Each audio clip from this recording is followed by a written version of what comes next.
Well, good morning. My name is Chad Slotta, and in just a few moments, I have the privilege of moderating a panel. I think it's going to be a very interesting discussion. Two of our state senators and two of our state representatives. So I'll have a chance to introduce them, and then, of course, we'll have a great talk this morning. But I want to encourage you with something this morning. Can everyone just thank the Lord that He caused us to live in the greatest country on the face of the earth and the greatest state in the union? Can we just thank the Lord for that this morning? Come on, that's right. Absolutely stand for that. We thank you, God. Come on, let's thank Him. We're so grateful, God. Thank you, Lord.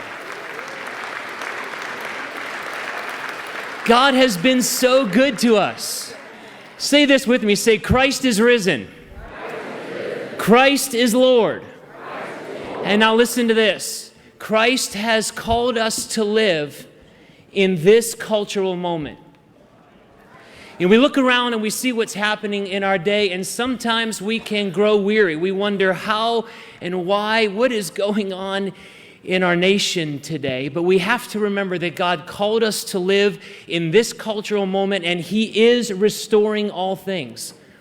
He's using leaders like the ones you're about to hear from this morning to make a difference in our state and our nation. Would you please welcome Representative Erin Paré, Representative David Willis, Senator Vickie Sawyer, and Senator Ted Alexander. Give them a round of applause this morning.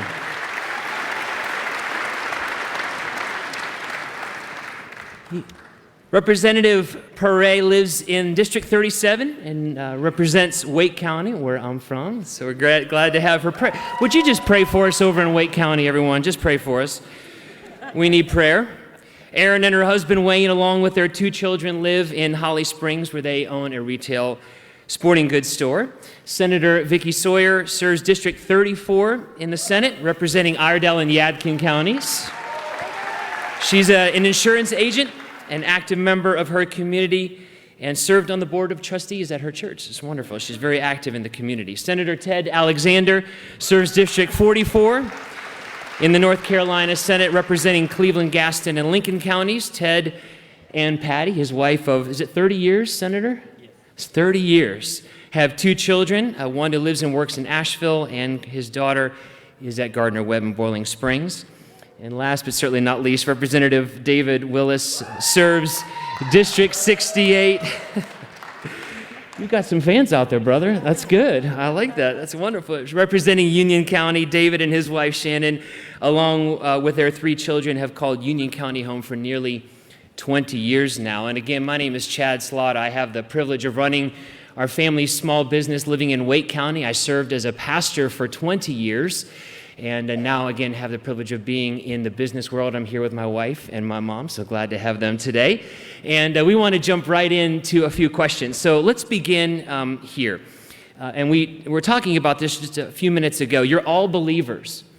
You wholeheartedly agree with the timeless words enshrined in our Declaration of Independence that we hold these truths to be self-evident, that all men are created equal, that they are endowed by their Creator with certain unalienable rights, that among them are life, liberty, and the pursuit of happiness. Now, certainly our First Amendment precludes the United States government forever establishing Christianity as our national religion, but we do know that our founders rooted who we are in the rich soil of Judeo-Christian values and principles. So, Senator Alexander, let's begin with you. Would you please share with us how your faith informs the way that you govern in Raleigh? Well, my faith basically informs everything that I do. And there is opportunity as a legislator, to live out your Christian faith in the legislature. I look at myself basically, and I think that we need to look at all of these folks up here as missionaries. We're missionaries to an enterprise that doesn't always hold the beliefs that we hold. And so we have to live out our lives every day, but we look at every piece of legislation and everything that we do in terms of how that how our Christianity affects that. So I think the main takeaway here is I look at it as a missionary. And good. so. Good. Anyone else like to jump in on that? Sure, I'll speak to that. I Please think do. for me, my faith drives, like we heard, everything that I do, especially, starting with raising my own children to legislating up in Raleigh. But I think, if you go way back and think about the founding of our nation, it really goes back to what is the anchor that determines right from wrong? And I had a conversation with someone a few months ago that is not a conservative, is not religious, and really didn't agree with the idea that our country was founded on Judeo-Christian values, and that should guide our decision-making. And I said, well, how do you determine right and wrong? And his answer was, we need to trust man. And I thought, we know power corrupts. We know we're all flawed human beings, inherent for sin. And so I think it goes back to just the baseline idea of what is right and wrong, and how do we make decisions as legislators to make sure that we uphold what is right versus what is wrong. That's good. Let me follow up with this. What would you say, from your perspective, are the greatest threats to religious liberty, specifically here in the state of North Carolina? And what can be done to push back against that? Senator, do you want to start? Sure. I think the biggest threat to our religious liberty is we simply don't know our history. And I'm a historic preservationist. That's my trade. That's what I've done for the past 40 years. I've been involved with history. And we simply have allowed others to tell us what our history is as the United States. We have not taken the time to really dig and to find out the true Christian heritage and roots that we have. So I would encourage, and this is what I do in the legislature, is encourage people to read and to become informed and educated about our founding fathers and how they integrated Christianity into every aspect, how our Constitution is based on biblical principles from the Old Testament and the New Testament. The Old Testament, basically the Constitution has two parts, of course, the original part and then the 10 Amendments. If you look at the Constitution, the main body that James Madison primarily authored, that recognizes that man is a fallen creature and that we need the checks and balances. The 10 Amendments basically come out of the New Testament and with the understanding that with Christ we have to live out our freedom. And so the 10 Amendments allow us to live out of our freedom. But we need to readjust and make sure that we are understanding how we think in terms of our education system. The education system does not teach any of this kind of stuff. And so, our biggest threat right now is just simply a lack of knowledge of where we've come from. That's good. Let's move on to a different subject. Colson Center President John Stonestreet said this. He said, "To a hammer, everything looks like a nail, and to a critical theorist, everything looks like oppression."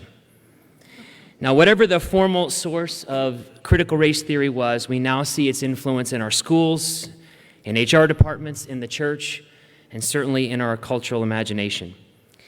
This framework that views all of life in terms of racial identity and power dynamics, oppressor and oppressed, demands conformity in many areas of life. So from your perspective in Raleigh, and based on what you're hearing from your constituents back home, where is critical theory, or critical race theory more specifically, impacting the lives of North Carolinians the most? Senator Sawyer? Yes, thank you for the opportunity to speak, and I think it impacts those that impact our lives every day the most, and that's our own children. I was trained as a teacher. I grew up in a very racially diverse high school, and I can tell you that as we raised our own children, we did not teach our children to see color.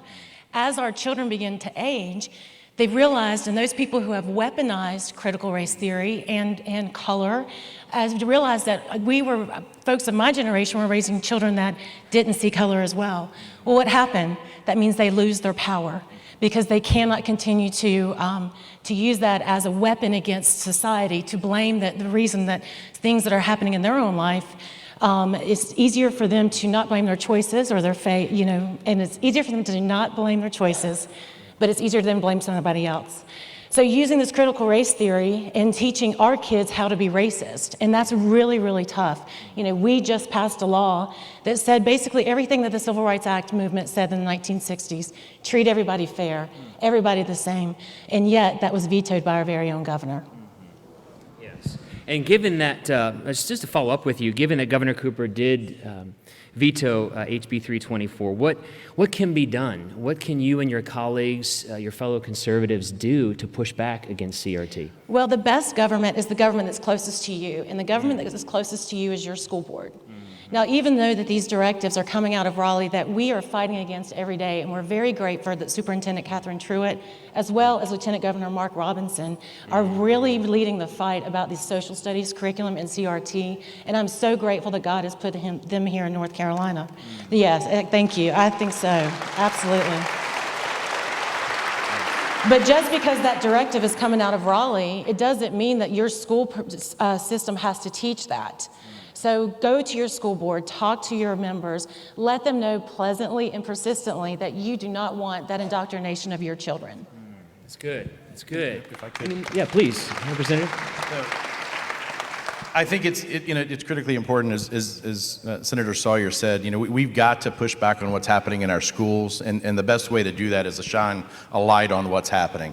And in partnership with the Lieutenant Governor, we formed the Facts Task Force this past year, opened up a portal on their website that would allow parents, teachers, students, anyone to go in and report what's happening, because a lot of times they don't want you as parents seeing the curriculum that your kids are being taught. They don't want you to know what's going on in the classroom, and they're even telling the students, don't tell your parents about these things. We're going to have these conversations right here in class, and we as parents do not give them the authority to teach moral values to our children, and we were going to continue to fight with the Lieutenant Governor, with the legislator, both our friends in the Senate and the House, and we're going to continue to fight back on this until it's completely removed from our school systems. Excellent.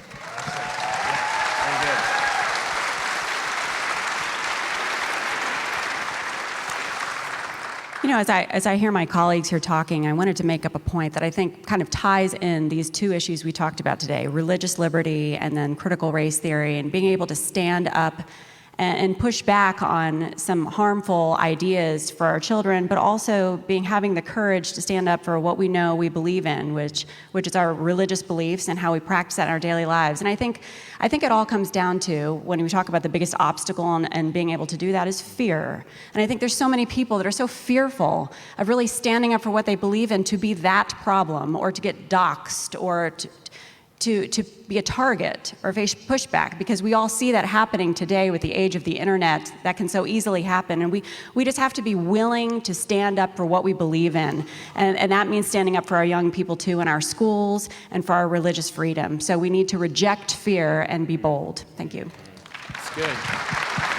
Great. Would you like to jump in? I think also that people need to understand regarding critical race theory, they're going to call it lots of different things. So, you may hear it described as intersectionality and several other things. But the key thing is, as Christians, you have to understand that what they're selling, basically, is as anti-biblical as you can get. There is no grace, there is no forgiveness, there is only oppressors and oppression, and there's nothing you can do about it. That's basically what they teach. And unfortunately, and y'all are church folks and Christian folks, what you've got to also remember is that this is invading churches. So you've got to make sure that within your own church, we certainly, you may expect this, and I agree with everything that's been said in terms of local level education. We've got to make sure this is not taught at the local level, but you would expect it sort of at the, at the governmental level. But at the church level, you've got to make sure that this does not invade the churches. I would commend to you, if you haven't read it already, and I promote this everywhere I go, is Vodi Bachum's book called Fault Lines. And if you want to have your eyes opened Because once you read that book, or once you read something similar to that, and you understand what's going on, you don't have to play by those games. You don't have to play by those rules. You can understand that, okay, this is what's going on. I am not racist. I don't even have to think about that kind of stuff, because basically the way it's presented is there's just nothing you can do about it, but that's not accurate. So I would encourage you to make sure that this doesn't get into your churches as well, because it is coming into another number of denominations and churches. Sounds like y'all are saying at the Salt and Light conference that we should all be salt and light. Is that basically what you're saying? And we said that, didn't we? That Christ has called us to live in this cultural moment. So let's be encouraged that we're meant to be agents of change and really to make that impact. Let's move on to a different subject. And let me just ask you this. We know that from what occurred during the last election cycle, and we also know from what is now occurring with regard to federal public health policy mandates, that state legislators are the primary defenders of the 10th Amendment, which reads, as you know, the powers not delegated to the United States by the Constitution nor prohibited by it to the states are reserved to the states respectively or to the people. So from your perspective in Raleigh, what are the biggest threats to North Carolina's 10th Amendment rights, and what can be done in the GA to protect those rights? Representative Paré, you want to begin? Sure. When I was thinking about this question on the drive here this morning, I thought back to when I used to be a lobbyist in Washington, D.C., outside of after graduate school. And, I think it really comes down to the mindset of the legislator, or the lens through which the legislator considers legislation. And I'll give you an example. I'm a Republican conservative, and I worked for a firm that represented a trade association whose members were food manufacturers. And they were lobbying for a bill that would create a federal uniform food labeling system when it came to warning signs for additives that were carcinogens, harmful to your health. Right now, it's a state by state. Every state can determine how they want to label food. Well, it was a problem for manufacturers. They had to make all these different warning labels to stick on food. So there wanted to be a federal policy. Makes sense, right? So we had our list of the Congress people that were going to sign up on this bill, yes, maybes, and absolutely no. Most Republicans were going to sign up for this bill as a co-sponsor. I went to visit a member from California, and I sat down with him and talked about this bill, and he was one of our definitely going to sign up for it. And he said, you know what, I'm not going to sign on to this bill. And he said, because I'm a states' rights person. What you're saying may make sense, but I always look at legislation through the lens of, can this be accomplished through the state level and not the federal level? And I think as a legislator and people who make laws, looking at policy through that lens is what we need to start doing more, because what we get with these little bills here and there that creep toward the wrong way is more federal government. And these are little things that we don't see on CNN or Fox News every night. It's not Obamacare, it's not the Department of Education, little things that I think legislators should do more of that. Can this be accomplished how it was supposed to be accomplished through our Constitution, or when is it time for a federal policy? So I just thought I'd mention that, sort of case study, if you will, and how I think that can be accomplished from a legislative standpoint. You want to I think it's, the old saying is that, government's best local. Right? I mean, we've seen that now with our education system. I mean, even at the state level, right? We've got the state trying to take over and enforce mandates and force shutdowns and control what the school districts are doing, when your school districts should be making their own decisions for what's best in their own community. And then that goes back to, to what they're doing at the federal level. And they're trying to force this down, saying, if you guys don't follow these mandates, if you don't follow the policies that we're pushing, we're going to cut the federal spending. We're going to cut you guys off from that. And I think we as a legislator have to be able to stand up and say, okay, cut us off. We will reject the unemployment benefits that you're continuing to drive our, economy down with. We'll reject the CRT that you want to push into our schools. We'll reject the money that you're giving in there, because North Carolina is the most fiscally responsible state in the country. We can pay our own way, and we can make our own decisions, and we've got to stand up and push back. And unfortunately, we've got a governor who doesn't agree with that, but soon enough, we're going to have one that will. So, thank you.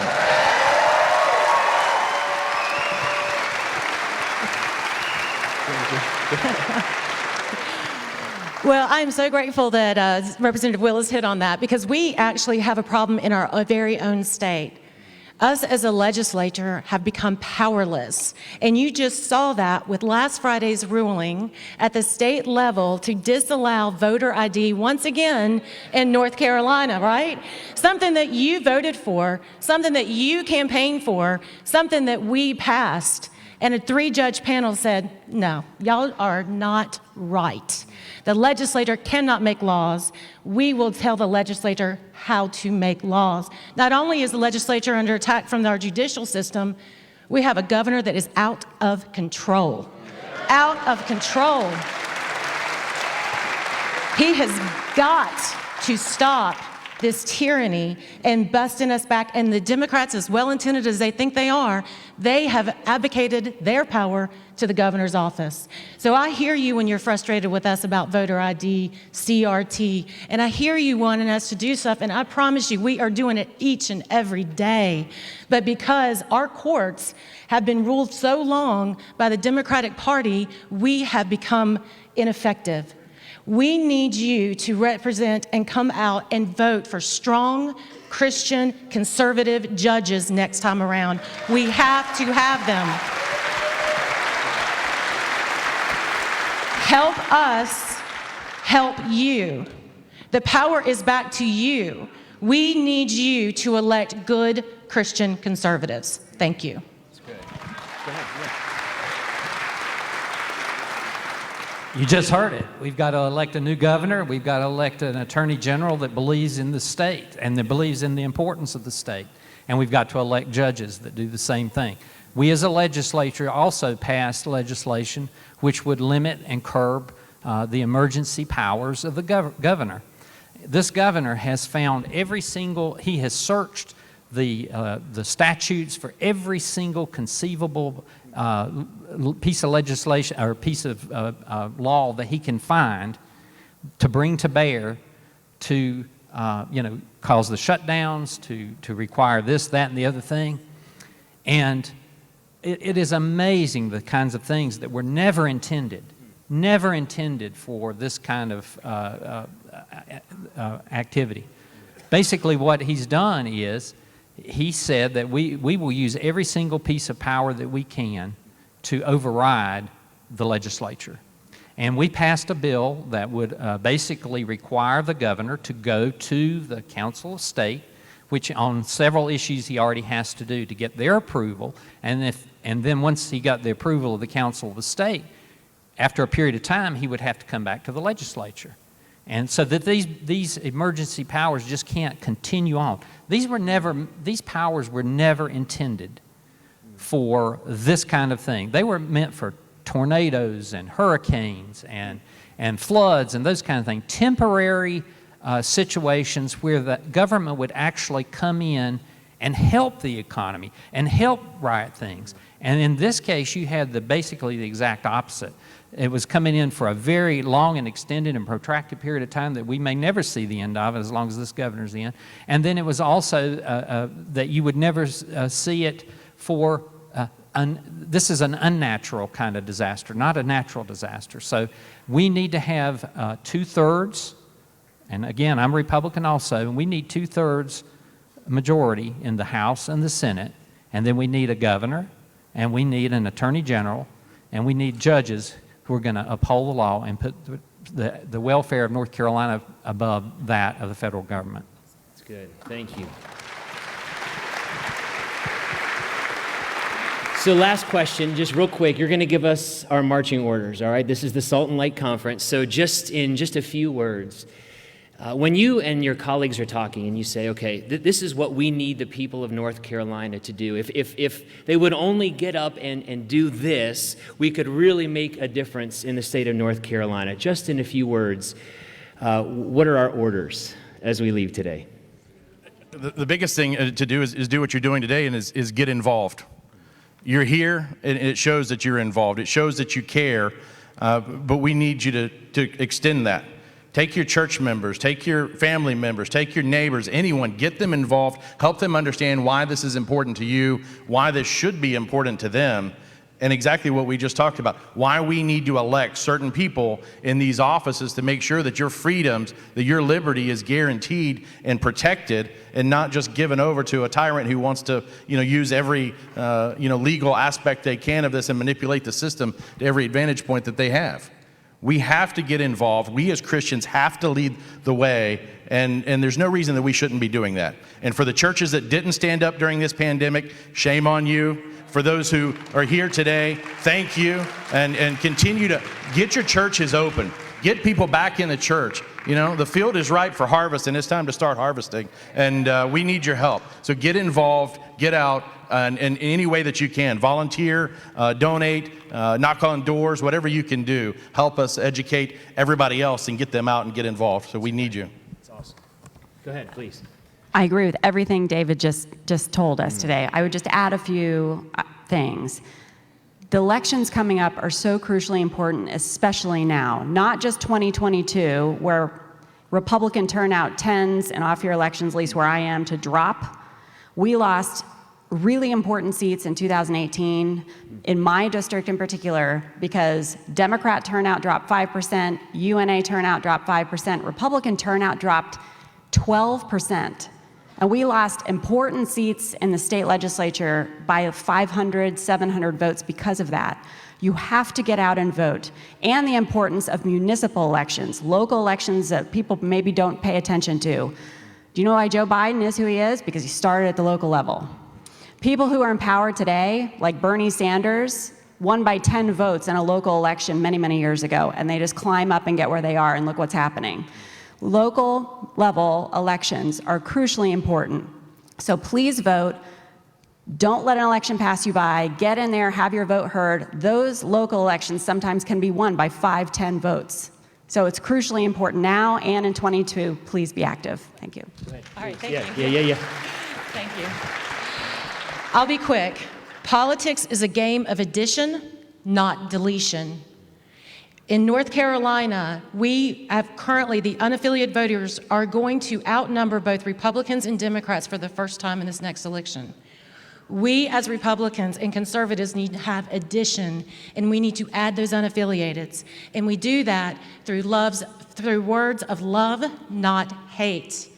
The way we get people to tune us out is to have negative, hate-filled messaging. Love on those people, invite them to your church, and let them know they have a home in the Republican Party. That's good. Senator? I mentioned earlier on, and I agree with everything that has been said, but let me emphasize one more thing that we often don't talk a lot about. I emphasize to you that each of us here is a missionary. Each of y'all donate to missions, to your church, to other mission groups and things like that.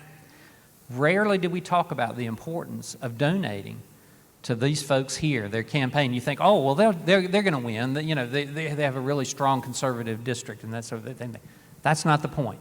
The point is that when you donate to these folks and others, that allows us to help those people in other districts who are in need.